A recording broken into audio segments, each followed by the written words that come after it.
Hi my dear student, আমি প্রভাস ঘোষ তোমাদের সামনে। তো আজকে যে ভিডিওটা আমি বানাতে চলেছি সেই ভিডিওটা তোমাদের উদ্দেশ্যে, যারা বিশেষ করে কম্পিটিটিভ এক্সামের জন্য পড়াশুনো করছো তাদের উদ্দেশ্যে। তো একটা কথা বলবো, সবসময় আমরা কি জানি, ধৈর্যের ফল মেটা হয়। পেশেন্স রাখো, অবশ্যই তোমাদের জীবনে একটা সুন্দর মুহূর্ত বা সুন্দর সময় তোমাদের লাইফে আসবে। তো এই মুহূর্তে দাঁড়িয়ে একটা আমাদের বিশেষ করে ওয়েস্ট বেঙ্গল গভর্নমেন্টের চাকরি বাকরির একটা ওবিসি কেস নিয়ে একটু টানাপোড়েন চলছে, যার ফলে হয়তো একটু রিক্রুটমেন্টের ডিলে হচ্ছে। তো এই সময় অনেক ছেলেমেয়ে এই ডিলের কারণে একটু ডিটাচ হয়ে যাচ্ছে বিভিন্ন কারণে। তো তোমাদেরকে বলবো, এই সময়টা কিন্তু তোমরা যে ফেসটা পেলে, যে সময়টা পাচ্ছ, তোমরা সেটাকে ইউটিলাইজ করো এবং এই সময়টাকে তোমরা আরও বেশি করে পড়াশোনা জোর দাও। হ্যাঁ, হয়তো তোমরা অনেকেই বলতে স্যার পড়াশোনায় মন লাগছে না, কিন্তু তা বললে হবে না। এটা গভর্নমেন্ট চাকরি, সরকারি চাকরি, এটা পেতে গেলে অনেকটা পেশেন্স রাখতে হয়, ধৈর্য ধরতে হয়।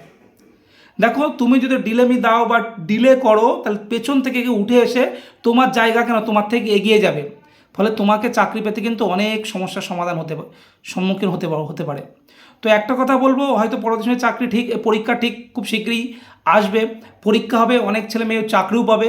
আমি বিগত দিনের কথা বলছি, কারণ আমি 16 বছর ধরে এই কম্পিটিটিভ লাইনে আছি, আমি ভালো করেই জানি বিষয়টা কী হতে পারে। তো গত দিনেও এরকম বিভিন্ন কেস খামারি ছিল বিভিন্ন গভর্নমেন্টের সময়ও, কিন্তু সেই কেস খামারিগুলো মিটে গেছে, মিটে গিয়ে নতুন রিক্রুটমেন্ট হয়েছে, তারা সবাই চাকরি করছে।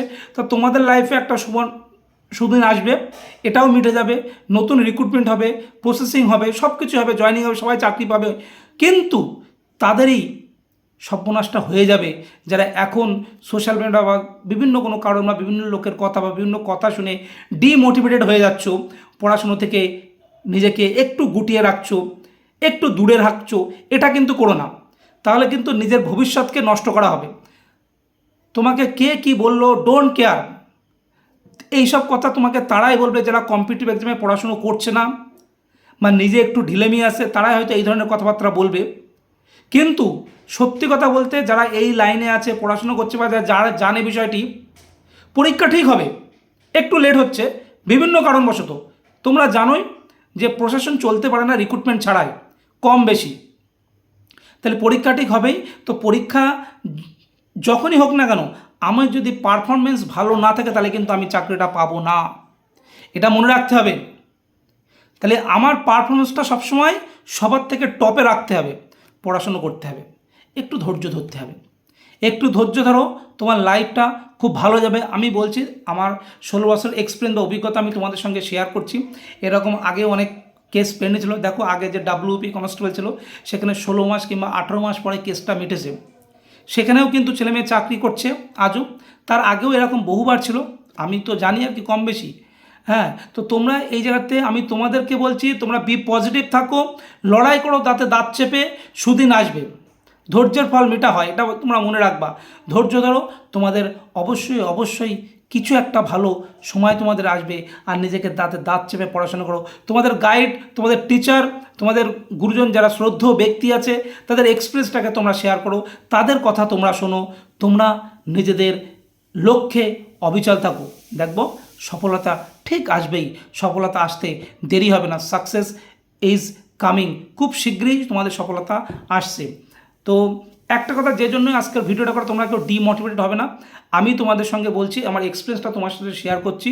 তোমরা উঠে পড়ো, তোমাদের নিজ প্রাপ্য বুঝে নিতে হয়। পরীক্ষা লেট হলে পরীক্ষাটা আনার ব্যবস্থা সমস্ত রকমভাবে করা হবে, বিভিন্নভাবেই। আমিও একজন ক্যান্ডিডেট, আমিও পরীক্ষা দিই আর কি। তো তোমাদেরকে বলছি, জারি রাখো, তোমাদের পড়াশোনাটা, হার্ড ওয়ার্কটা করতে থাকো, সত্যি সুদিন আসবে, একটু ধৈর্য ধরো আর কি। আমি প্রত্যেককে বলছি, যারা সরকারি চাকরি পাওয়ার জন্য তোমাদের প্রস্তুতির লেভেলটা হাই, প্রস্তুতির লেভেলটা তুঙ্গে অনেক জায়গায়, তোমরা এখন থেকে কিন্তু অন্যদিকে কোনো রকম ডাইভার্ট হয়ে না।